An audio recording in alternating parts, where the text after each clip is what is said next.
روٹیاں مومل نے ڈالنی تھی، سو رامین اپنے کمرے میں چلی گئی تھی۔ مومل کی آواز سنتی وہ دروازے تک آئی اور کچھ کہنے کو لب وا کیے جب اماں جی بولی نہیں، اس کا شوہر نہیں آیا، یہ روٹی نہیں کھا سکتی۔ اماں جی کی بات رومی کو اتنی خاص تو سمجھ نہ آئی، مگر مومل کا دل کہ اپنا ماتھا پیٹ لے۔ اماں جی کھانے دیں، اسے بچی کو بھوک لگی ہوگی، ارشمیر پھر تو پتہ نہیں کب آئے گا۔ نقوی صاحب نے رومی کی سائڈ لی تو ان کی بات سے رومی کو اندازہ ہوا اماں جی نے کیا کہا تھا۔ وہ تو چپ کر جاؤ، نہیں دلہن شادی ہوئی ہے، وہ اچھی بات نہیں ہوتی۔ اماں جی کی بات سمجھتی رامین مسکراہٹ دبا گئی، جبکہ مومل خاموشی رہی۔ اماں جی سے پنگا لینا یعنی اپنے پیر پر کلہاڑی مارنا۔ تو چپ کرنی ہے نہیں، بچی ہے، اتنا بڑا قد نکال لیا اس نے۔ تم چھوڑو اسے، اس کی باتیں نہ سنو، جاؤ اندر جاؤ، میں کھانا لاتی ہوں تمہارے لیے۔ دی جان نے اسے ذرا ہلکی آواز میں کہا کہ کہیں ان کی بہن فن خان نہ سن لے۔ ارے نہیں دی جان، میں مومل سے یہی کہنے آئی تھی کہ میں ارشمیر کے آنے کے بعد کھانا کھا لوں گی۔ برومی کی بات پر حدیث کو کھانا کھلاتی مومل نے اس کی جانب دیکھا۔ مگر رومی ابھی 9 بجے ہیں، بھائی کہہ رہے تھے انہیں آنے میں دیر لگ جائے گی، تمہیں بھوک لگ رہی ہوگی یار۔ مومل کی بات سن کر رومی نے ابھی کچھ کہنے کو لب واہ ہی کیے تھے جب اماں جی پھر سے بولی تو کیا ہو گیا اگر دیر سے آئے گا، اگر 1-2 گھنٹے دیر سے کھانا کھائے گی تو کمزور نہیں پڑ جائے گی۔ مومل کا بس نہ چلا، اپنا سر دیوار پر مار دیتی۔ اماں جی ٹھیک کہہ رہی ہیں، انہوں نے ابھی تو اتنی بڑی قربانی دی ہے میرے لیے، اب اتنا تو میں کر ہی سکتی ہوں۔ سب کے سامنے یہ بات کہتی ہوں، جھجک کا شکار تو ہوئی تھی مگر حقیقت تھی۔ مومل نے آنکھیں چھوٹی کر کے شرارتن اسے دیکھا تو وہ نگاہیں چرا کر رہ گئی۔ نہیں کیا مطلب ہے، ایسی بھی کون سی قربانی دی ہے اس نے؟ رومی کی بات غور سے سنتی اماں جی نے سوال کیا تو مومل کے ہاتھ اب کی بار واقعی ماتھے پر، یا اس کو دیکھا دیکھی حدید کو بھی، کیونکہ اسے بھی خاموش میں کھانے کی عادت تھی۔ مگر کل سے جو اماں جی آئی تھی تو ناشتہ ہو، دوپہر ہو، کھانا ہو یا رات کا، تھیٹر تو لگتا تھا جس کی اسپاٹ لائٹ اماں جی اور رومی پر ہوتی تھی۔ کچھ نہیں اماں جی، کھانا کھاؤ، آپ ٹھنڈا ہو رہا ہے۔ نقوی صاحب کی بات پر اماں جی رومی سے نظر ہٹا کر انہیں دیکھنے لگی، پھر دوبارہ رومی کی جانب دیکھا تو اپنے کمرے میں چلی گئی۔ اماں جی بربراہٹ کرتی کھانا کھانے لگی۔ مومل نفی میں سر ہلا کر رہ گئی۔ اچھے بچوں کی طرح یہ سارا کھانا ختم کرو اور پھر سو جاؤ، صبح اسکول ہے تمہارا، اگر یہ فنش نہیں کیا تو رومی سے کہوں گی مزید 1 گھنٹہ بیٹھ کر پڑھائے تمہیں۔ مومل نے حدید کو برے برے منہ بناتا دیکھا تو اسے دھمکایا اور دھمکی کارآمد ثابت ہوئی۔ وہ جلدی منہ بگاڑے بغیر کھانا کھانے لگا۔ رات کے 11:30 بج رہے تھے جب اسے بیرونی دروازہ کھولنے کی آواز آئی۔ وہ حدید کا خیال کرتی احتیاط سے بیڈ سے اتر کر باہر آئی تو وہ گھر کا دروازہ لاک کرتا نظر آیا۔ دروازہ بند کر کے وہ پلٹا تو صحن کے بس میں آتی دکھائی دی۔ اسے دیکھتے ارشمیر ایک پل کو ٹھہر گیا۔ سوئی نہیں تم؟ وہ اس کی جانب آتا سوال کرنے لگا تو رامی نے سر نفی میں ہلایا۔ ارشمیر اس کے قریب آتا رک گیا۔ حدید سو گیا؟ وہ جانتا تھا حدید سو چکا تھا، مگر رامی کی خاموشی پر اس نے بلا وجہ ہی سوال کر ڈالا۔ یہ ہوتا 9:30 بجے ہی سو گیا تھا۔ رامی نے بغور سے دیکھتے ہوئے کہا۔ وہ کافی تھکا نظر آ رہا تھا۔ اس کے جواب پر ارشمیر نے سر ہلایا۔ اندر چلو۔ اس کی بات پر رامین سر ہلاتی پلٹ گیا۔ ارشمیر اس کے پیچھے پیچھے چلتا برآمدہ عبور کر کے راہداری میں پہنچا، مگر حیرت اسے تب ہوئی جب رامین مومل یا حدید کے کمرے میں جانے کے بجائے ارشمیر کے کمرے کا دروازہ کھول کر اندر چلی گئی۔ وہ ٹھٹکا اور پھر سر جھٹک کر اس کے پیچھے ہی اندر داخل ہوا، مگر رامین کو الماری سے اس کے لیے آرام دہ لباس نکالتے دیکھ کر ارشمیر کی حیرت میں کچھ اضافہ ہوا۔ آپ چینج کر لیں، میں تب تک کھانا نکالتی ہوں۔ ارشمیر کپڑے اسے تھماتی ہوئی دروازے کی جانب بڑھی، مگر ارشمیر کی آواز پر اسے رکنا پڑا۔ تمہارے کرنے والے کام نہیں ہے رامین؟ وہ پلٹ کر ارشمیر کو دیکھنے لگی۔ کیوں، آپ کی بیوی ہوں میں۔ ارشمیر نے ہلکا سا سانس لی۔ میں کب انکار کر رہا ہوں، مگر مجھے اپنے کام خود کرنے کی عادت ہے۔ تو آپ عادت بدل لیں۔ رامین نے سادگی سے کہا۔ نہیں بدل سکتا، یہ رشتہ عارضی ہے، بعد میں مجھے مشکل ہوگی۔ ارشمیر نے ہاتھ میں پکڑے کپڑے صوفے پر اچھالے۔ اس کے سپاٹ لہجے اور طاقت پر رامین اسے دیکھے گئی۔ تو خود ہی تو کہا تھا آپ نے کہ آپ مجھ پر حق رکھیں گے تو جتائیں گے بھی، جو آپ جتاتے نہیں وہ الگ بات ہے۔ ارشمیر نے کیا کہا تھا اور وہ کیا کہہ رہی تھی؟ ارشمیر کو لگا وہ اس کی بے رخی اس کے درمیان حائل دیوار پر شکوہ کر رہی ہے۔ آپ جو بھی کہیں، مجھے تو اس گھر کی بہو بن کر رہنا ہوگا اور آپ کی بیوی کی حیثیت سے یہ سارے فرائض انجام دینے ہیں، آپ کو اچھا لگے یا برا۔ وہ اس کی جواب کا انتظار کیے بغیر اپنی بات مکمل کرتی کمرے سے نکل گئی اور ارشمیر اپنی جگہ کھڑا رہ گیا۔ وہ شکایت کر رہی تھی یا اس پر اپنا حق جتا رہی تھی، یا شاید اپنے فرض کے بارے میں بتا رہی تھی؟ مگر ارشمیر الجھا تھا، نہ جانے یہ لڑکی کیا کرنا چاہ رہی تھی۔ وہ چاہ کر بھی سمجھ نہیں پا رہا تھا۔ کچن میں آتے ہی غائب دماغی سے اس کے لیے کھانا نکالنے لگی۔ دماغ میں طوفان سا برپا تھا۔ وہ کیا چاہتی تھی رامین خود بھی سمجھ نہیں پا رہی تھی۔ دن بدن ارشمیر کی طرف اس کا جھکاؤ بڑھتا چلا جا رہا تھا اور یہ بات ایسی نہیں تھی جسے وہ نظر انداز کرتی۔ ان دونوں کا نکاح جن شرائط پر ہوا تھا وہ انہیں بھول نہیں سکتی تھی. اسے بار بار خود کو یہ بات یاد دلانی پڑ رہی تھی کہ یہ سب وقتی ہے، کچھ عرصے بعد اس کا نکاح سے آزاد ہو جائے گی. یہی تو طے ہوا تھا ان دونوں کے بیچ. تو پھر وہ خود کو بھی اس کی عادت ڈال رہی تھی. کیوں وہ سارے کام کر رہی تھی جو اس کے اپنے لیے بھی زندگی میں کبھی نہیں کیے تھے؟ وہ کیوں اس شخص کے لیے خود کو بدل رہی تھی؟ وہ اپنا دماغ سنوتا محسوس ہو رہا تھا. وہ نہیں جانتی تھی کہ وہ ٹھیک کر رہی ہے یا وہ غلط، مگر اسے یہ سب کچھ اچھا لگ رہا تھا. یہی وہ احساس تھا جس پر وہ بے اختیار ہو رہی تھی. وہ جو کھانا اوون میں رکھنے کے بعد اپنے خیالوں میں گم تھی، ارشمی کے کھنگالنے پر رومی اچھل پڑی. اس کا دل حلق میں آ گیا تھا. اس نے فوراً ہی پلٹ کر ارشمی کو دیکھا جو رومی کے ڈر جانے پر ہکا بکا تھا. خدا کا خوف کرے ڈرا دیا آپ نے مجھے. سینے پر ہاتھ رکھے وہ خوفزدہ تھی اور ارشمی کو دیکھ رہی تھی، اور اس کی بات پر ارشمی سے دیکھے گیا. بھلا اس نے کہا کچھ کہتا؟ میں نے تم سے نہیں کہا تھا کہ کھانا اوون میں رکھ کر کشمیر آزاد کرنے کا منصوبہ بنانے لگ جاؤ. کہتا ہوا وہ اس کے پاس آیا اور ایک ہاتھ سے اسے پرے کرتا اوون سے کھانا نکالنے لگا. رامین نے منہ کھولا اسے دیکھا. اتنا زیادہ کھانا کیوں گرم کیا ہے تم نے؟ ارشمی نے ایک سے زائد لوگوں کا کھانا دیکھنے اچنبے سے سوال کیا اور اس کی طرف دیکھا جس نے انگلیوں میں خفگی کے ساتھ ساتھ سویتا ایسے کیا دیکھ رہی ہو؟ جواب دو، کچھ پوچھ رہا ہوں. اس کے لہجہ سخت نہیں تھا مگر رومی کو جیسے غصے کہ جیسے ہوا جنات سے کھانے کے لیے گرم کیا ہے. دانت کچکچا کر وہ کہتی پیر پٹکتی ہوئی کچن سے واک آؤٹ کر گئی. ارشمی نے حیرت سے اس کی پشت کو دیکھا. عجیب ایٹیٹیوڈ ہے. بڑبڑاہٹ کرتے ہوئے اس نے پلیٹ میں اپنا کھانا الگ کیا، پھر پانی کا گلاس بھرتا ڈائننگ ٹیبل پر آ گیا. اس نے چند ہی نوالے لیے تھے جب ذہن میں اماں جی کا سایہ منڈلایا اور بے اختیاری اس کا ایک ہاتھ ماتھے پر گیا. یقیناً اماں جی نے اسے کھانا نہیں کھانے دیا ہوگا. کہاں پھنس گیا ہوں میں؟ جھنجھلا کر سوتے ہوئے اس نے کھانے سے ہاتھ کھینچا اور کرسی کی پشت سے ٹیک لگاتے سر نیچے کی جانب گرایا. چند سیکنڈ بعد سیدھا ہوتا وہ دوبارہ کھانا کھانے لگا. سمجھتا کیا ہے خود کو؟ بیوی ہوں اس کی، اتنی بھی اندازہ نہیں لگا سکتا کہ میں نے کھانا نہیں کھایا؟ وہ بول کیسے رہا تھا؟ کچھ پوچھ رہا ہوں میں جیسے میرے کان تو کام کرتے ہی نہیں. آیا بڑا شہزادہ روم کہیں کے کمرے میں یہاں سے وہاں ٹہلتی مسلسل بڑبڑاہٹ کرنے کے ساتھ ساتھ چہرے کے تاثرات بھی بدل رہی تھی. اب میں اس شخص کے لیے ذرا سا بھی کچھ کروں تو میرا نام رامین نہیں. خڑوس انسان. کمرے کا دروازہ بند کرتی وہ بیڈ پر آ بیٹھی. اس کا موڈ بری طرح سے برباد ہوا تھا. کتنا چاہ سے وہ ارشمیر کا انتظار کر رہی تھی. اس نے کیا کیا تھا؟ اس نے بھی ٹھان لی تھی کہ اب ارشمیر کے ساتھ سرد بحری سے ہی پیش آئے گی. وہ سوئے ہوئے حدیث سے بالوں میں ہاتھ پھیرتی ہوئی دل میں سوچ رہی تھی. اس بات سے بے خبر ہوئی کچھ ہی دیر میں اس کے ارادے مٹی میں مل جانے والے ہیں.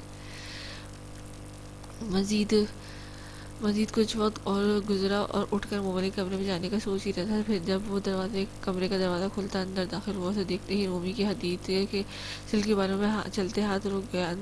اندر داخل ہوتا پہلے وہ کچھ جھجک کا شکار ہو، پھر دروازہ بند کرتا اس کے پاس آیا تو رومی نے ٹانگیں اوپر کی اور سیدھی ہو کر بیٹھی. اسے وہاں کھانا لیے کھڑا دیکھ کر رومی کے دل نے شور کیا تھا.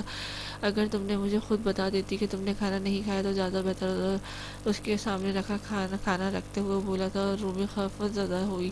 اگر آپ مجھے خود سے پوچھ لیتے تو بھی زیادہ بہتر ہوتا. اس کے لہجے میں بھی اس کی خفگی کا اندازہ ہو رہا تھا. اور مجھے الہام تو نہیں ہوا تھا کہ تم نے کھانا نہیں کھایا؟ رومی نے سر اٹھا کر اسے دیکھا، کم گھورا اور اسے سن رہا تھا. ایسے مت دیکھو، مجھ سے واقعی ذہن سے نکل گیا کہ اماں جی نے تمہیں کھانا نہیں کھانے دیا. کہتے وہ جانے کے لیے دو قدم لیتے ہی رومی کی بات پر اس کے قدم رک گیا. اور آپ میں سے کس نے کہا کہ میں نے اماں جی کے منع کرنے پر کھانا نہیں کھایا؟ ارشمی چند لمحے ویسے ہی کھڑا رہا، پھر اس کی جانب پلٹا.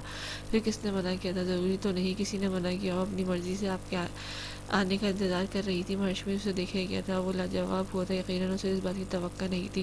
اس نے رک جانے پر رومی کی آنکھوں میں سوالیہ ابھرے. میرا انتظار مت کیا کرو. اگر میں لیٹ ہو جاؤں مجھے عادت ہے اکیلے کھانا کھانے کی. کہہ کر وہ رکا نہیں بلکہ کمرے سے نکل گیا تھا. رومی کتنی ہی دیر اس جگہ کو دیکھتی رہی جہاں سے وہ گیا تھا. حدید کی کروٹ لینے پر چونک کر اسے دیکھنے لگی اور پھر اس کی نظر اپنے سامنے پڑے اس کھانے پر گئی جس میں سے ایک نوالا بھی نہیں لیا گیا تھا. وہ بیڈ سے اٹھی اور کھانا اٹھا کر کمرے سے نکلی. کچن میں جا کر اس نے کھانا فریج میں رکھا اور کمرے میں واپس آ گئی. وہ جو ابھی سونے کے لیے لیٹا ہی تھا کچن سے آتی آواز پر اپنی جگہ سے اٹھا. وہ جانتا تھا رومی ہوگی، پھر بھی وہ کمرے سے نکل کر کچن میں آیا تو وہ وہاں سے جا چکی تھی. سنک میں ارشمی کے رکھے برتنوں کے سوا کوئی دوسرا برتن نہ تھا. جو پانی کا گلاس بھر کر وہ رومی کو دے کر گیا تھا وہ ویسے ہی بھرا ہوا شیلف پر پڑا تھا. ارشمی نے فریج کھولا تو سامنے ہی کھانے کی وہ پلیٹ پڑی تھی جو وہ رومی کو دے کر آیا تھا. اس نے بے اختیار ایک گہرا سانس کھینچا.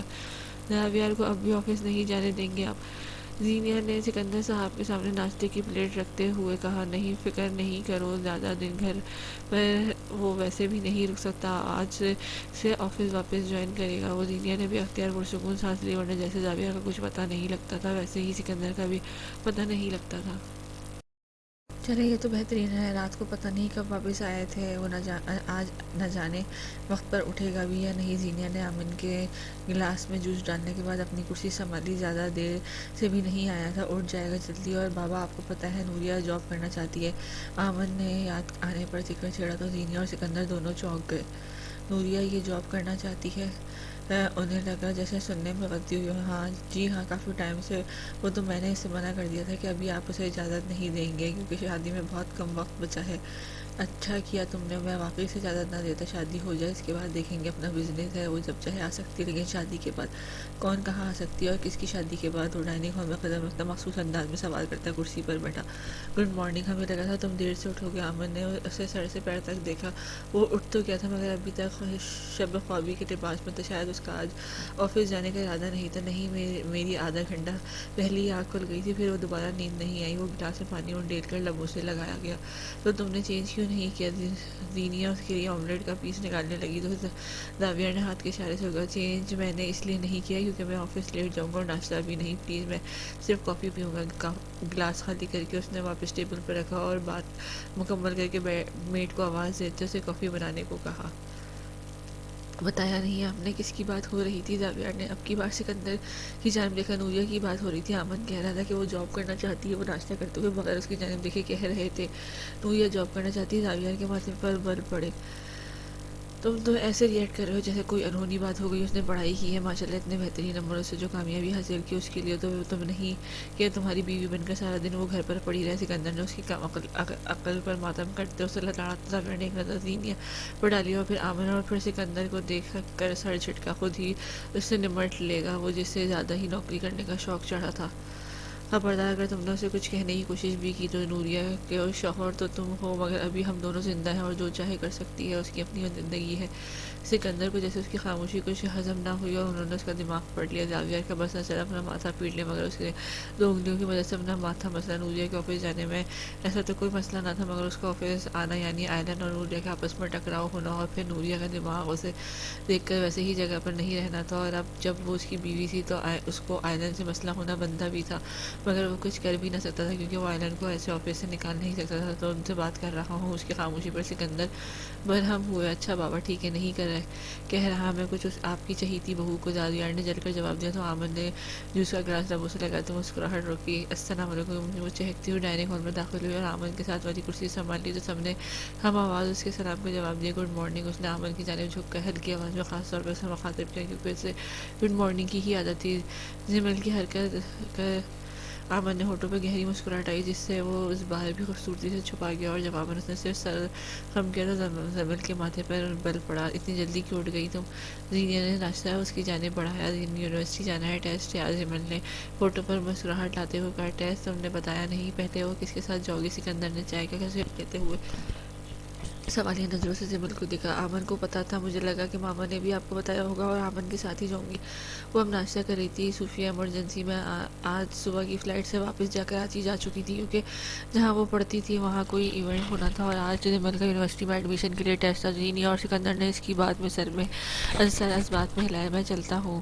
کچھ دیر بعد سکندر چائے ختم کرتا اپنی جگہ سے اٹھ کر باہر کی جانب جب بڑھ گیا. زاویہ بھائی آپ نہیں جائیں گے آج آفس؟ زمل نے زاویہ کو دیکھا جس کے سامنے میڈ نے کافی لا کر رکھی تھی اور زینیا کے چوک کر زمل کو دیکھا. وہ ان کے سامنے آج پہلی بات زاویہ سے مخاطب ہوئی تھی اور اس کا زاویہ کو بھائی کہنا امن کو نہ کہنا انہوں نے آج پہلی مرتبہ نوٹ کیا تھا. نہیں میں آج لیٹ جاؤں گا. ہم لگتا ہے نوریہ سے مل کر جانا چاہتے ہیں. وہ اسے چھیڑ رہی جبکہ کافی کا سپ لیتے زاویہ کو اچھو لگ گیا. زینیا مسکراہٹ روکتی 2-4 برتن سمیٹے کچن کی جانب چل دی. نہیں میں اس سے مل کر آیا ہوں. اور اگر اسے اندازہ ہوتا کہ بولنے ٹالنے کا بولے گئے اس جھوٹ پر وہ برا پھنسے گا تو خاموشی رہتا مگر وہ کہہ چکا تھا. لگتا ہے رات والی ملاقات کافی نہیں تھی. زمل کی بات سن کر کافی کا لیا گیا صرف اس کے منہ سے نکلتے رہ گیا. اس نے بے اختیاری ٹیشو اٹھاتے لبوں سے لگایا. رات والا منظر اس کی آنکھوں کے سامنے گھوم گیا. تم نے زمل نے دیکھا تھا ہمیں؟ وہ سوالیہ نظروں سے زمل کو دیکھ کر کہہ رہا تھا جو مسکراہٹ دبانے کی ناکام کوشش کر رہی تھی. جبکہ آمن نے زاویہ کے تاثرات سے لطف اندوز ہو رہا تھا۔ بالکل دیکھا تھا تبھی تو جانتی ہوں کہ آپ دونوں ملے تھے۔ زمین نے اس کی عقل پر ماتم کیا۔ زاویہ کا منہ کھلا کا کھلا رہ گیا۔ ویسے بہت غیر مناسب حرکت ہے، رات والی اپنی حرکت یاد کرتے اس نے مسکراہٹ روکتے کافی سنجیدگی سے کہا، اور لان میں کھلے عام ایسے کام کرنا بھی کافی غیر مناسب حرکت ہے۔ اگلے ہی پل کافی کا لیا جانے والا سپ ٹیبل پر تھا۔ کھانستے ہوئے اس نے منہ سے ہاتھ رکھا تو زمین نے ہنسی کو بمشکل کہا، تم کراچی واپس بھیجنا پڑے گا۔ اسے خونخوار نظروں سے گھورتا وہ ڈائننگ ٹیبل سے اٹھا اور اپنی کافی اٹھا کر ڈائننگ ہال سے واک آؤٹ کر گیا۔ اس کے باہر جاتے ہی ہال میں زمل کا قہقہ گونج اٹھا، کتنی غلط بات ہے زمل، تم نے ان دونوں کو دیکھا بھی تھا، تم کم از کم شرمندہ تو نہ کرتی اسے، 2 دن تک اسے ٹراما ہوتا رہے گا۔ اسے ہنستا دیکھ کر اپنی مسکراہٹ روکتا امن کچھ خفگی سے کہہ رہا تھا، لیکن مزے کی بات تو یہ ہے کہ میں نے انہیں دیکھا ہی نہیں۔ وہ ہنسے، اس کا چہرہ گلاب ہو گیا اور آنکھیں نم۔ کیا مطلب؟ تم اسے محض تنگ کر رہی تھی؟ امن نے حیرت سے اسے دیکھا۔ اور نہیں تو کیا، مجھے بس اتنا پتا تھا کہ وہ دونوں ملے تھے کیونکہ نوریہ نے خود بتایا تھا، باقی تو میں ایویں لگی ہوئی تھی، لیکن میرے خیال میں بالکل ٹھیک چھیڑ رہی تھی ان کو۔ حالت دیکھی تھی زاوی بھائی کی؟ ابھی تو نوریہ کی بھی خبر لوں گی۔ وہ زاویہ کے تاثرات یاد کرتی ایک مرتبہ پھر کہکہ لگا رہی تھی اور اس کی بات سنتا امن سر رفیع میں ہلا کر رہ گیا۔ اچھا بس اب جلدی کرو، دیر ہو رہی ہے، ناشتہ کر کے تم آؤ، میں گاڑی میں تمہارا ویٹ کر رہا ہوں۔ آمن زمن سے کہتا اپنی جگہ سے اٹھا تو زمن نے فوراً اس کی بازو پکڑی۔ آمن نے سوالیہ نظروں سے زمن کو دیکھا۔ کیا مطلب؟ گاڑی میں تمہارا انتظار کر، وہ واپس بیٹھے میرے ساتھ، اب اتنی بڑی ٹیبل پر میں اکیلی ناشتہ کرتی ہوئی اچھی لگوں گی؟ زمن نے نروٹھے پن سے کہا تو آمن سر نفی میں ہلاتا واپس بیٹھ گیا۔ ویسے بہت برے ہیں آپ، اس کے لہجے میں خفگی محسوس کرتا آمن چونکا۔ میں نے کیا کیا؟ آپ نے میرے گڈ مارننگ کا جواب نہیں دیا، وہ بھی سب کے سامنے۔ وہ ناراضگی سے آمن کو دیکھنے لگی۔ سب سامنے تھے اس لیے نہیں دیا؟ زمن نے ماتھے پر بڑھ ڈالے آمن کو دیکھا۔ بھلے یہ کیا بات ہوئی؟ شرمندہ ہو گئی تھی تو میں، وہ منہ پھلائے کہہ رہی تھی۔ یقیناً اسے برا لگا تھا، مگر آمن اسے سمجھا نہیں سکتا تھا۔ سکندر اور زینیہ کے سامنے وہ اس کے ساتھ اتنا فرینک نہیں ہو سکتا تھا۔ اس کے ماں باپ کا کوئی اتا پتہ نہ تھا، وہ کب کس کو کیا سمجھ لے۔ وہ ایک 27 سالہ مرد تھا اور میچور سوچ رکھتا تھا، مگر جمل کو وہ اس طرح سے سمجھا نہیں سکتا تھا، سو معذرت کرنا ہی بہتر سمجھا۔ اچھا ٹھیک ہے محترمہ، معافی چاہتا ہوں، مجھ سے خطا ہو گئی۔ امن نے ٹیبل پر پڑے اس کے ہاتھ پر نرمی سے اپنا ہاتھ رکھا تو ہونٹوں پر بکھرنے والی مسکراہٹ کو چاہ کر بھی نہ روک سکی۔ وہ کچھ کہہ نہیں رہی تھی جب ہال میں دردانہ بیگم داخل ہوئی۔ السلام علیکم دادو جان۔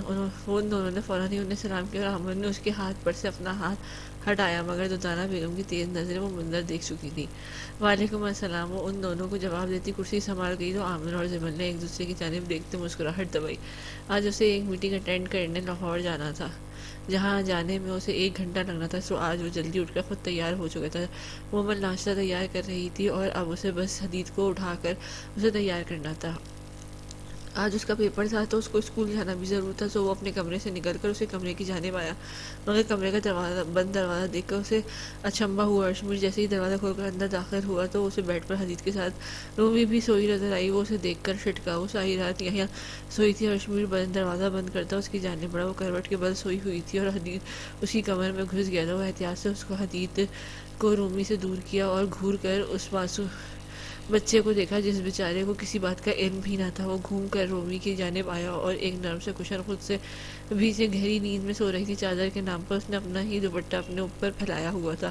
ارشمیر نے ایک گہرا سانس لیا اور کمرے سے نکل گیا۔ چند لمحے بعد وہ ایک چادر لیے واپس آیا اور رومی کے قریب آتے وہ چادر اس کے اوپر ڈال دی اور پنجوں کے بل کے قریب ہی بیٹھ گیا۔ زیرو بلب کی روشنی اس کے چہرے پر پڑ رہی تھی، ہونٹ ہلکے سے کھلے ہوئے تھے اور ہلکے ہلکے سانس لیتی وہ بہت پرسکون نظر آ رہی تھی۔ اپنی مرضی سے آپ نے آنے کا انتظار کر رہی تھی میں۔ ارشمیر کے کانوں میں اس کی آواز گونجی تھی۔ وہ اسے بتا نہیں سکتا تھا کہ رومی کی یہ بات سن کر اس کو دل کو کتنی اچھی لگی تھی۔ اس کا انتظار کرتی رومی اسے کتنی زیادہ خوبصورت لگی تھی۔ ارشمیر کے ہونٹوں کی بندہ مسکراہٹ نے چھوا، اس کی بند آنکھوں سے نظر سرکتی ہوئی اس کے کھلے ہونٹوں پر جا ٹھہری۔ ارشمیر بے ساختہ سا ہوتا اس کے مزید قریب ہوا، اس کے ہاتھ بڑھا کر اس کے رخسار چھوا۔ وہ ویسے ہی گہری نیند میں سوئی رہی، اس کے رخسار سے ہوتا اس کے ہونٹوں تک آیا۔ ارشمیر نے انگوٹھے کی مدد سے اس کے ہونٹوں کو چھوا تو وہ اپنے ہلکے کھلے ہونٹ بند کر گئی۔ ارشمیر کے لبوں پر مسکراہٹ آ ٹھہری، مگر پھر فوراً ہی سر جھٹکا اور اٹھ کھڑا ہوا۔ اسے حدید کا یونیفارم، شوز اور بوٹ جو ہے ٹوتھ برش اٹھایا اور اپنے کمرے میں رکھ آیا. پھر واپس حدید کے کمرے میں آتے اس نے احتیاط سے حدید کو باہوں میں بھرا. مومن نے کچن کے دروازے سے اشمیر کو حدید کے باہوں میں لیے کمرے سے نکلتا دیکھا تو مسکراہٹ دبائی. نوریہ بیٹا چائے پی لو، تیار ہو جانا، شاپنگ پر جانا ہے. بارات کا ڈریس کا آرڈر ابھی تک نہیں دیا میں نے کہ تمہارے ساتھ شاپنگ پر جانا ہی نہیں ہوا، اور مجھے تھا کہ تم نے اس دن زاویہ کے ساتھ جا کر دے دیا ہوگا، مگر تم نے بھی نہیں دیا. ان کی بات پر نوریہ نے سر اس بات میں ہلایا اور پھر اپنا فون اٹھا کر ان کے اس نے وقت دیکھا جہاں 10 بج رہے تھے. آدھے گھنٹے تک چلتے ہیں، نوریہ نے زینیہ کی جانب دیکھتے کہا. اس سے پہلے زینیہ کچھ کہتی اس کی نظر گھر کے سے باہر نکل کر پورچ کی جانب جاتے زاویار پر گئی. زاوی بیٹا ادھر آؤ. زینیہ نے زاویار کو پکارا تو نوریہ نے بھی پلٹ کر اسے دیکھا جو زینیہ کی آواز پر رک گیا تھا. پھر زاویار نے اس دونوں کی جانب قدم لیے. آپ کو اپنی طرف اور اس کو اپنی طرف آتا دیکھ کر نوریہ کی گزری رات والا منظر یاد آیا تو اس کی دھڑکن تیز ہوئی. جی ماں. وہ مخاطب زینیہ سے تھا مگر اس کی گہری معنی خیز نظریں نوریہ پر ٹکی تھیں جنہیں محسوس کرتی وہ اس سے نگاہیں چرا گئی. کہاں جا رہے ہو تم؟ زینیہ نے سوالیہ نظر سے اسے دیکھا. کیا مطلب کہاں جا رہا ہوں؟ آفس جا رہا ہوں مام. زاویار نے کلائی پر بندی گھڑی میں وقت دیکھا. نہیں تم آفس مت جاؤ، ہمیں شاپنگ پر جانا ہے، وہاں چلو ہمارے ساتھ. زینیہ نے تحقیرانہ انداز میں اسے آفس جانے سے منع کیا تو وہ ہکا بکا رہ گیا. مام لیکن میں آفس کیوں نہ جاؤں؟ آپ ڈرائیور کے ساتھ بھی شاپنگ کرنے جا سکتی ہے. بیٹا جی نکاح ڈرائیور کا نہیں ہے آپ کا ہوا ہے، اور 4 دن بعد شادی بھی ہے. نوریہ اور تم مل کر شاپنگ کرو گے تو زیادہ بہتر رہے گا. زینیہ کی بات سنتے زاویار نے گھور کر نوریہ کو دیکھا جو خود بھی زینیہ کی بات پر ہڑبڑا کر رہ گئی تھی. ایسے مت دیکھو اسے، ہم نے ابھی تک بارات کے ڈریس کا آرڈر نہیں دیا. زینیہ کی بات پر زاویار کو شوق لگا. اس کی آنکھیں حیرت کی زیادتی سے کھل گئی. آپ لوگوں نے بارات کا ڈریس فائنل نہیں کیا؟ بارات کا ڈریس؟ وہ بے یقین تھا کہ جو جوڑا اسے پورے 4 دن بعد پہننا تھا اس کا ابھی تک کوئی اتا پتہ نہ تھا. ہاں بھائی بارات کا ڈریس وہ تو تم نے اور نوریہ نے آرڈر کرنا تھا نا، لیکن اس دن تم لوگ صرف زیورات لے کر واپس آ گئے. زینیہ کی بات پر زاویار کو بے اختیار ہی وہ دن یاد آیا جب نوریہ جھوٹلی شاپ پر کھڑی اس لڑکے کی مدد کر رہی تھی، اور پھر جب گھر آ کر جو مذاق اس نے زاویار کے ساتھ کیا تھا. زاویار نے ایک مرتبہ پھر خونخوار نظروں سے نوریہ کو دیکھا. جو بھی تھا وہ مجھے آج ایک میٹنگ اٹینڈ کرنی ہے، میں بالکل نہیں جا سکتا. آپ لوگ خود چلے جائیں.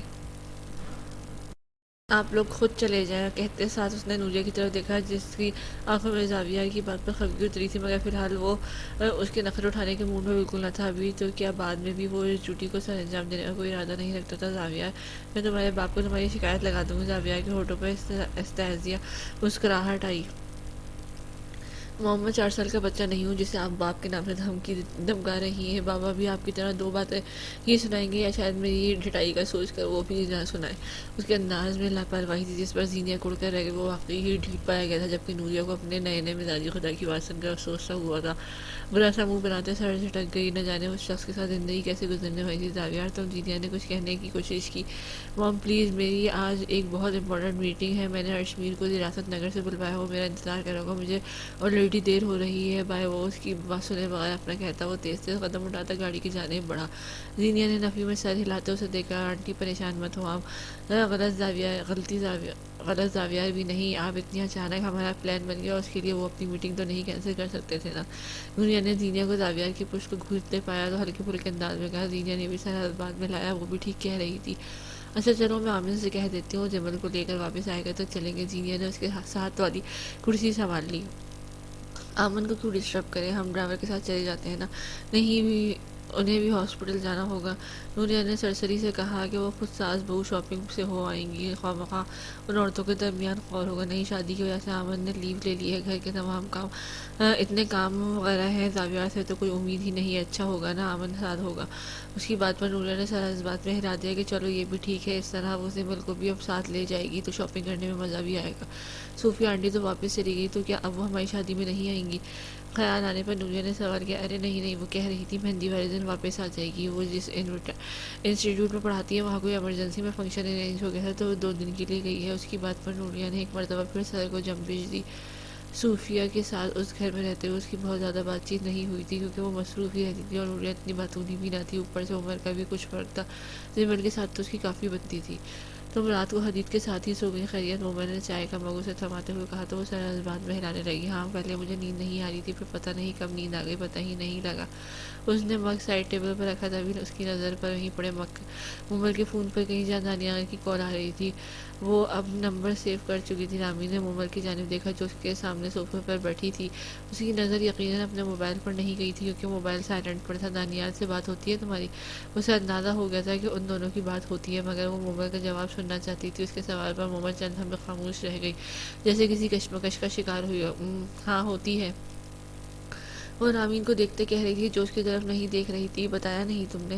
رامین نے چائے کا کپ لبوں سے لگایا۔ موقع ہی نہیں ملا، وہ نظریں چرا کے نہ جانے کہ وہ دانیال سے بات کرتی ہے۔ یہ بات رامین کو بتانا اسے مشکل کیوں لگ رہا تھا۔ اچھا مان لیتے ہیں۔ رامین کندھے اچکا کے، جانتی تھی وہ خود ہی اپنا منہ کھولے گی، اور ہوا بھی ایسا ہی۔ ارے یار نکاح پر آیا تھا نا وہ، اس کے بعد سے ہی ہو رہی ہے وہ، ایسا ویسا کچھ بھی نہیں ہے۔ میں اس سے دوست بن کر بات کرتی ہوں، اس کی وہ غنیمت جانے۔ مومل کی بات پر رامین نے اپنی مسکراہٹ چھپانے کی بھرپور کوشش کی، مگر وہ ناکام ٹھہری۔ اف کیا ہے، ایسے کیوں مسکرا رہی ہے؟ اس کی مسکراہٹ پر مومل چڑھ گئی۔ کچھ نہیں، میں تو ویسے ہی بس۔ رامین کے چہرے کے سامنے جھولتے بال، کان کے پیچھے اور سے کال آ رہی ہے اس کی۔ رامین نے نظر دوبارہ اس کے فون پر گئی جہاں وہ دوسری یا شاید تیسری مرتبہ کال کر رہا تھا۔ کیا؟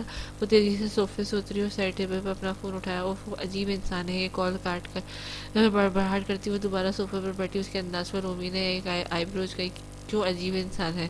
رامین نے دلچسپ نظر سے موبائل کو دیکھا۔ یار میں نے اسے منع کیا تھا کہ کال نہیں کیا کرو، کبھی فون کہیں پڑا ہوتا ہے، اکثر حدید کو دے دیتی ہوں، بلا وجہ مسئلہ پیدا کرے گا یہ میرے لیے۔ مومل اس کی ڈٹائی پر خاصی تیز نظر آ رہی تھی۔ تو تم نے اس کا نام بناہر سیو کر لو۔ رامین کا لہجہ سنجیدہ بنایا لیکن آنکھوں میں شرارت تھی۔ کاش دانیال کی جگہ واقعی کوئی مناہر ہوتی، مگر یہ دانیال اف رامین نے اب کی بار اس کے تاثرات پر کہہ کر لگایا کہ تمہیں اس کی کال دیکھ کر پریشان ہونے کی ضرورت ہے تو نہیں۔ پہلی بات تو تم حدید سے یہ نہیں پوچھے گا کہ کون ہے۔ ارشمیر اور انکل سارا دن گھر پر ہوتے نہیں، اور دی جانی اماں جان کا کیا ہے یار؟ رامین نے سرسری انداز میں کہتا اسے ہلکا پھلکا کرنا چاہا تو وہ چند میں خاموش ہی رہی، کیونکہ بات تو اس کی ٹھیک تھی مگر وہ اسے بتا نہیں سکتی تھی۔ مسئلہ کال کا تو ہے ہی نہیں، مسئلہ یہ ہے کہ دانیال کی کال دیکھ کر اسے اٹینڈ کرنے کے لیے مجبور ہو جاتی ہے۔ اس کا دل نہیں کرتا کال کاٹنے کا، وہ اس سے بات کرنا بھی چاہتی ہے اور نہیں بھی چاہتی۔ خود ہی وہ الجھی ہوئی تھی۔ اب کیا سوچ رہی ہو؟ اس نے چونک کر رامین کی طرف دیکھا۔ نہیں میں تو کچھ نہیں سوچ رہی۔ مومن نے سر نفی میں ہلایا تو رامین اپنی جگہ سے اٹھ کے اس کے ساتھ آ بیٹھی اور خشمگین نظروں سے اسے دیکھنے لگی۔ ایسے کیا دیکھ رہی ہو؟ اچھا وہ تمہیں اچھا لگتا ہے؟ چائے پیتی مومل کو پھندہ لگا اور اس کے منہ کے بجائے چائے اس کی ناک سے ٹپکنے لگی۔ اللہ اللہ لڑکی! رامین ہنستے ہوئے اٹھی اور ٹیشو باکس سے ٹیشو نکال کر اس کی جانب بڑھایا اور سرسری سے انداز میں اس کے پاس پڑا فون اٹھایا جہاں ایک مرتبہ پھر اس ڈیلیٹ کر نمبر بلنگ کر رہا تھا۔ تمہاری جان تو ایسے نکل رہی جیسے وہ کوئی موت کا فرشتہ ہو۔ موت کا فرشتہ ہی ہے وہ، توبہ کرو لڑکی، وہی بچہ ہے جس کو میں پسند کروں گی، وہ تفکر سے کہہ رہی تھی، مگر رومی نے اس کا نظریں چرایا نہ اور چہرے پر چوری پکڑے جانے کا خوف اچھے سے محسوس کیا تھا۔ مگر تمہاری آنکھوں تو کچھ اور ہی کہہ رہی ہے۔ اگر تمہیں وہ اتنا ہی برا لگتا ہے تو کیوں اس سے بات کرتی ہو؟ رامین اس کی ٹانگیں کھینچنے کا اور سب اگلوانے کا پکا ارادہ کیے ہوئے تھی۔ میں اس سے صرف ایک دوست کی حیثیت سے بات کرتی ہوں یار، وہ بھی اس کی بلا وجہ کے میسیجز کر کے میرا دماغ خراب کر رکھا تھا، تو بس بات چیت ہو گئی اور اب خود پر قابو پا چکی تھی۔ تبھی لہجہ نارمل رکھتی بولی، مگر اس کے سامنے بھی رامین زدی بیٹھی تھی، تم اسے بلاک بھی تو کر سکتی تھی۔ اب کی بار مومل ایک پل کو خاموش رہ گئی۔ نہیں یار بلاک کرنا اچھا نہیں لگتا۔ کس کو برا لگتا، اس کو یا تمہیں؟ رامین کی آنکھوں میں شرارت چمکی جبکہ مومل گڑبڑائی۔ مجھے کیوں برا لگے گا اس کو بلاک کرنا؟ ظاہر ہے دانیال کو لگتا ہے کہ میں اسے ایسے ہی بلاک کر دیتی۔ وہ فوراً تسلی ہوئی بولی، اور اس کو اچھا لگے یا برا اس سے کیا فرق پڑتا؟ تمہیں تو وہ ویسے بھی موت کا فرشتہ لگتا ہے نا۔ اف رامین وہ تو میں نے ویسے ہی کہہ دیا تھا نا، اتنا بھی برا نہیں۔ وہ اب آخری جملے کہتی وہ دوبارہ نظریں چلا گئی۔ یعنی میرا اندازہ ٹھیک ہے، وہ تمہیں اچھا لگتا ہے؟ رامین کندھے اچکا کر سکون سے بولی اور اپنا اور مومل کا خالی چائے کا کپ آگے جھک کر درمیانی میز پر رکھا۔ رامین یار! مومل کا چہرہ اس کی بات سنتے گلال ہوا اور ہونٹوں پر مسکراہٹ بھی گری۔ اس نے کشن اٹھا کر رامین کو مارتے اپنی جہہ پر تاثرات چھپانے کی کوشش کی۔ او مائی گاڈ، مجھے پہلے ہی شک تھا۔ او ہیلو، میں نے ابھی تصدیق نہیں کی ہے کہ میں واقعی اسے پسند کرتی ہوں یا نہیں۔ مومل نے فوراً ہی چہرے پر سنجیدگی لاتے اسے گھورا، مگر اب وہ سچویشن کسی صورت نہیں سنبھال سکتی تھی اور نہ ہی وہ ایسا کرنا چاہتی تھی۔ تصدیق کرنے کی ضرورت ہے بھی نہیں، مجھے یقین ہے کہ یہی سچ ہے نا؟ رامین نے آنکھوں میں چمکتی اسے دیکھا تو وہ بھی اسے بہت خوش تھی۔ مومل چند لمحے اسے دیکھتی رہی، پھر سر اس بات میں ہلایا۔ I think I Kannada like ہم۔ مجھے ایسا ہی لگتا ہے کہ میں اسے پسند کرتی ہوں۔ اس کی بات پر رومی کی مسکراہٹ گہری ہوئی۔ پسند کرتی ہو یا تم اس سے پیار کرتی ہو؟ مومل کے لیے یہ سوال بہت زیادہ مشکل تھا۔ ایک مرتبہ پھر وہ خاموش ہو گئی۔ مجھے نہیں پتا یار، مجھے تو یہی سمجھ میں آ رہا ہے کہ میں اس کو کیسے پسند کرتی۔ ہاں، یہ جانتے ہوئے بھی کہ وہ کہتے کہتے رک گئی تو مومی متجسس ہوئی اور رامین کے گھٹنے کے پاس پڑے فون کو دوسری جانب موجود اس شخص کی دھڑکن سست ہوئی کہ وہ تمہیں پسند کرتا ہے۔ اسے اپنی آنکھوں میں نمی اترتی محسوس ہوئی اور اس کی بات پر رامین کا ہاتھ بے اختیار ماتھے پہ گیا۔ اسے اگر پتہ لگ بھی جائے تو ہماری دوستی بھی خراب ہو جائے گی۔ وہ مجھے بس تنگ کرتا ہے اور کچھ نہیں۔ اسے انگلیوں کے پوروں سے باہر آنے والے آنسو کو چن لیا۔ یا میرے خدایا مومل، تم پاگل تو نہیں ہو؟ رامین نے بے یقینی سے اسے دیکھا۔ مومن، میں نے تمہیں کہا بھی تھا کہ ہم بہت سالوں سے دوست ہیں، ہماری فیملیز ایک دوسرے کو جانتی ہیں، بس یہی وجہ ہے کہ وہ مجھے پسند کرنے کا دعویٰ کرتا ہے اور کچھ نہیں۔ دعویٰ ہو سکتا ہے اسے واقعی تم سے محبت ہو۔ مومن نے نظر اٹھا کر رامین کی طرف دیکھا۔ نہیں مومل، محبت نظر آ جاتی ہے یار، محسوس ہو جاتی ہے۔ وہ بس حساس تھا مجھے لے کر، میں نے ساری زندگی اکیلے گزاری ہے تو وہ میری کیئر کرتا تھا اور کچھ بھی نہیں۔ مومل اب کی بار خاموشی رہی۔ رامین چند ہمیں اسے دیکھتی رہی، پھر اس نے اسے قریب ہوئی۔ مومل، مجھے یقین ہے جب اسے پتہ لگے گا کہ کوئی لڑکی اس کی محبت میں گرفتار ہے تو وہ خوشی سے پاگل ہو جائے گا، اسے یقین ہی نہیں آئے گا کوئی اس سے بھی محبت کر سکتا ہے۔ دوسری طرف اس نے فون کان سے ہٹا کر اس کی کو ایسے گھورا جیسے وہ رامین ہو۔ مگر وہ تو کہتا ہے کہ یونیورسٹی کی آدھی لڑکیاں اس پر مرتی ہیں۔ اب کی بار رامین نے کہہ کر لگایا، آدھی ہی نہیں مگر ہاں کافی ساری لڑکیاں، کیونکہ ماشاءاللہ دانیال کی پرسنالٹی بہت اچھی ہے، اچھا خاصا ہینڈسم ہے، اوپر سے خدا نے پیسہ بھی دے رکھا ہے۔ میں نے اس کے اندر کے دانیال کو جانتی ہوں، بہت حساس دل لگتا ہے۔ مومل بہت اچھا ہے دانیال، اپنے نام کی طرح۔ اب کی بار مومل اسے دیکھے گئی، جبکہ اس کی تعریف پر دوسری جانب اس کے ہونٹوں پر مسکراہٹ بکھری۔ وہ پہلی مرتبہ اس کے منہ سے اپنے لیے ایسے الفاظ سن رہا تھا۔ اور ایک بات بتاؤں تمہیں، دانیال مجھ سے 1 سال چھوٹا ہے، رامین نے رازدانہ انداز میں کہا۔ تو مومل نے واقعی پہلے نظروں سے اسے دیکھا۔ ہاں، اور خیر تم پریشان مت ہو، وہ صرف میرا اچھا دوست ہے۔ رامین نے اس کے ہاتھ اپنی گرفت میں لیتے اسے سہلایا تو مومل نے مسکرا کر اسے دیکھا، پھر سر اس بات میں ہلا دیا۔ کب سے پسند کرتی اسے؟ رامین نے آئی بروز چکا کر اسے دیکھا۔ جب چھٹیوں کے بعد میں نے تم دونوں کو باسکٹ بال کھیلتے دیکھا تھا، تب ہم دونوں ایک دوسرے کو بہت زیادہ نہیں جانتی تھی۔ دانیال کے بارے میں سرسری سا سنا تھا اور دیکھا بھی تھا، مگر میں نے پہلی بار اس پر غور کیا۔ اس نے رامین کی آنکھوں میں حیرت اترتی دیکھی، مگر یہی حقیقت تھی۔ ہائے اللہ مومل، ویسے اگر تمہیں پہلے پتہ لگ جاتا کہ وہ مجھے پسند کرتا ہے تو تم اس پر غور کرتی؟ رومی کا سوال کچھ عجیب تھا۔ لو بھلا عجیب باتیں کر رہی ہو، میں نے کون سا اس پر آنکھیں پھاڑ کر غور کیا تھا؟ وہ تو ویسے ہی بس۔ اور محبت کیا ہے، وہ کہاں اور یہ سب دیکھتی ہے، ہونے کو دشمن سے بھی ہو جاتی ہے۔ اب کب بتا رہی ہو اسے؟ رامین نے آئی بروز کیا کر اسے دیکھا تو مومل نے اسے گھورا۔ ابھی تو بالکل نہیں، مجھے بس دل میں کہیں ڈر ہے کہ وہ مجھ سے بات کرنا چھوڑ دے گا۔ رامین کے دل کے اپنا ماتھا پیٹ لے، مگر دانیال کو تو پتہ لگ چکا تھا۔ وہ یہ سوچ کر وہ مسکراہٹ دبا گئی، کبھی نہ کبھی تو اسے بھی پتہ لگ ہی جائے گا۔ میں ابھی سے تھوڑا اسے جان لوں، پھر دیکھیں گے۔ اس کا چہرہ انجانے کس احساس سے ایک مرتبہ پھر گلال ہوا۔ وہ برتن اٹھا کر دروازے کی جانب بڑھی۔ اوہو، چہرہ تو دیکھو ذرا کیسے کھل رہا ہے، ابھی سے جب اسے پتہ لگے گا تو تمہارا کیا حال ہوگا۔ اس کی بات پر وہ ہنستی ہوئی کمرے سے نکل گئی۔ اس نے جانے کی تصدیق کر کے رومی نے فوراً سے فون اٹھایا اور کان سے لگایا۔ چلو بھائی دیوداس، جو سننے کی ضرورت تمہیں تھی وہ میں نے تمہیں سنوا دیا، اب باقی کام تمہارا ہے، مگر جو بھی کرو اس سے دوستی ختم مت کرنا۔ سن تو لیا ہے تم نے، وہ پہلے ہی اس خوف میں ہے، اس کا ڈر اس کے سامنے مت آنے لے آنا۔ تمہیں اگر یہ سب سن کر اچھا نہیں لگ رہا تو بھول جاؤ کہ تم نے کچھ سنا بھی ہے۔ دوسری طرف وہ خاموش رہ گیا تھا۔ اس کا ٹیسٹ اتنا اچھا نہیں ہوا تھا اور نہ ہی اسے امید تھی کہ اسے یونیورسٹی میں ایڈمیشن ملے گا، اور یہی وجہ تھی کہ وہ اداس تھی۔ صوفیہ سے بات کرتی کرتی وہ پارکنگ میں پہنچی تو آمن گاڑی سے ٹیک لگا کر کھڑا اسی کا انتظار کر رہا تھا۔ اسے یونیورسٹی چھوڑ کر وہ اپنے کسی کام سے گیا تھا اور کچھ دیر پہلے ہی لوٹا تھا۔ مسئلہ تو مجھے تو کوئی مسئلہ نہیں، تم بتاؤ کیا ہوا؟ ٹیسٹ اچھا ہوا؟ جمیل نے اس کی جانب دیکھا اور سر انکار میں ہلایا۔ آمن نے سر کو جنبش دیتے گاڑی دوبارہ سڑک پر ڈالی۔ دونوں کے درمیان خاموشی چھائی رہی۔ کچھ کھاؤ گی؟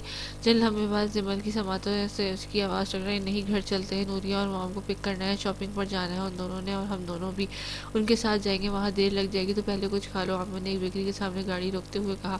میں بھی جاؤں گی، جمیل نے سوالیہ نظروں سے آمن کو دیکھا۔ ہاں تم بھی شاپنگ کر لینا، مگر میں یہاں آنے سے پہلے زاوی بھائی اور نوریہ کی شادی کی شاپنگ کر آئی تھی ماما کے ساتھ۔ اچھا تو کیا ہو گیا، آج میں کروا دوں گا شادی کے لیے، اپنے بھی تو ویسے ہی کر لینا۔ اب چلو گاڑی سے اترو، کچھ لے لو اندر سے، پھر چلتے ہیں۔ آمن کہتے ساتھ گاڑی سے اترا تو جمیل بھی اس کی طرف دروازہ کھول کر گاڑی سے نکلی اور آمن کے ہمراہ بیکری کے اندر چلی گئی۔ وہ لوگ اس وقت بوتیک میں تھے. نوریا نے بارات کے 3 جوڑے پہن کر دیکھے تھے، مگر اسے تینوں میں سے کوئی خاص اتنا نہ لگا تھا، اور چہرہ بھی کچھ بجھا بجھا تھا. تو یہاں کا احساس ہو رہا تھا کہ اسے زاویہ کے ساتھ ہی بارات کا جوڑا سلیکٹ کرنے آنا چاہیے تھا، کیونکہ وہ اس کی پسند پہننا چاہتی تھی. مگر اب وہ نہ تو اسے یہاں بلا سکتی تھی اور نہ ہی پکچرز بھیج کر مدد لے سکتی تھی، کیونکہ عامر نے کہا تھا کہ وہ میٹنگ میں ہے. کیا ہوا نوریا، اچھا نہیں لگا تمہیں کوئی ڈریس؟ اس کے چہرے پر الجھن دیکھتی زینیا نے اسے مخاطب کیا. وہ اسے دیکھنے لگی. مجھے کچھ سمجھ نہیں آ رہا، وہ بری دل کے ساتھ بولی. تو جمل اٹھ کر اس کے پاس آئی. نوریا تو چند سیکنڈ والا ڈریس پہنا تھا نا، وہ اچھا لگ رہا ہے، مگر اس کا دوپٹہ اتنا خاص نہیں ہے، ہم اس کا دوپٹہ چینج نہیں کروا سکتے. نوریا سے کہتے ہوئے اس نے آخری جملہ فاصلے پر کھڑی لڑکی کی جانب دیکھتے ہوئے بولا. شیور میم، آپ بالکل کسٹمائز کروا سکتی، مگر میم نے بتایا ہے کہ آپ کو ڈریس پرسوں تک چاہیے. اتنی جلدی ہم صرف آپ کے سائز کے حساب سے ڈریس کی فٹنگ کر سکتے ہیں، مگر دوسری کسٹمائزیشن میں وقت لگتا ہے. زمل نے مایوسی سے زینیا اور نوریا کی جانب دیکھا. اچھا چھوڑو، یہ والا دیکھو، کافی پیارا لگ رہا ہے، ٹرائی کر کے دیکھو. زینیا ان دونوں کو ایک ڈمی کے پاس لے آئی اور خوبصورت سا جیٹ گرین اور گہرے سرخ رنگ کے امتزاج کا لہنگا دکھایا. پیارا لگ رہا ہے یہ. زمل نے بھی ستائشی نظروں سے اس جوڑے کو دیکھا تو نوریا نے سر ہلا دیا. آپ آئیں میم، میں آپ کو ٹرائی کروا دیتی ہوں. اس لڑکی نے نوریا کو مخاطب کیا تھا. وہ ان کے ہمراہ تبھی زینیا کا فون بجنے لگا. آمن کا نام دیکھتے انہوں نے کال اٹینڈ کی. موم، میرے شاپنگ کا بالکل ارادہ نہیں تھا، مگر میں اتنی ساری شاپنگ کر چکا ہوں اور آپ لوگوں نے ابھی تک بارات کا جوڑا نہیں خریدا. اتنی دیر لگاتے ہیں یار آپ خواتین. اسپیکر سے اس کی آواز ابھرتی زمل کے کانوں تک بھی پہنچی تھی. اس سے پہلے زینیا کچھ کہتی، زمل نے ہاتھ ان کی جانب بڑھایا تو زینیا نے فون اسے دے دیا. اور آپ سے کس نے کہا تھا آپ شاپنگ کریں؟ آپ تو مجھے کروانی تھی نا. دوسری جانب وہ ہلکا سا دیا. تو تمہیں کس نے کہا تھا کہ تم دونوں کے ساتھ جاؤ بوتیک پر؟ میرے ساتھ ہی رہتی تو کروا دیتا میں شاپنگ. زمل نے آنکھیں گھومی. اس وقت تو مجھے رکنے کے لیے کہا نہیں اور اب ساری بات مجھ پر ڈال رہے ہیں. رکنے کے لیے کہا تو تھا، میں نے کب کہا تھا؟ زمل نے حیرت سے سوال کیا. دل میں کہا تھا نا، لیکن تم نے سنا ہی نہیں. زمل کے منہ کھل گیا اور پھر وہ کہہ لگا کہ ہنسی. حد ہے امن، حد ہے امن، اتنی بھی کوئی میں پہنچی ہوئی چیز نہیں کہ آپ کے دل کی آواز سنوں. زینیا نے چوک کے اس کی جانب دیکھا، جس کے ہونٹوں پر مسکراہٹ اور آنکھوں میں چمک تھی. اچھا نہ، میں کروا دوں گا تمہیں شاپنگ. اپنی باتوں سے پھرتا نہیں. مجھے بتاؤ کب فری ہو رہے ہیں آپ لوگ؟ ماما نوریا کو گھر ڈراپ کر کے تمہیں لے چلوں گا. جی نہیں، میں نے اب آپ سے پہلے ہی کہا تھا کہ مجھے شاپنگ کی ضرورت نہیں، لیکن مجھے یہاں ایک ڈریس اچھا لگا تھا تو وہ میں نے خرید لیا. ابھی بس نوریا کا ڈریس فائنل ہو جائے تو ہم آتے ہیں اس کے پاس. بارات اور ولیمہ دونوں کا ڈریس ہے، مگر بوتیک میں داخل ہوتے ہی ایک میکسی اس کی آنکھوں کو اچھی لگی تھی اور زینیا نے بھی فوراً ہی اسے خریدنے کو کہا.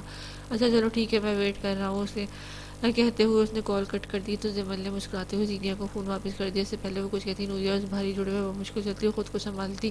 محمد جی، ہاں ماشاء اللہ، ماشاء اللہ، یہ لہنگا تو ایک دم پرفیکٹ لگ رہا ہے. زینیا اور جمل نے ستائشی نظروں سے اسے دیکھا تو وہ مسکراتی. چہرے پر اب کوئی الجھن کہیں نہ تھی، کیونکہ اسے خود بھی یہ لہنگا اچھا لگا تھا. پرفیکٹ اس کی آلٹریشن ہوگی، بس کافی کھلا ہے یہ. اس نے خود کو شیشے میں دیکھتے ہوئے کہا. جاری ہے.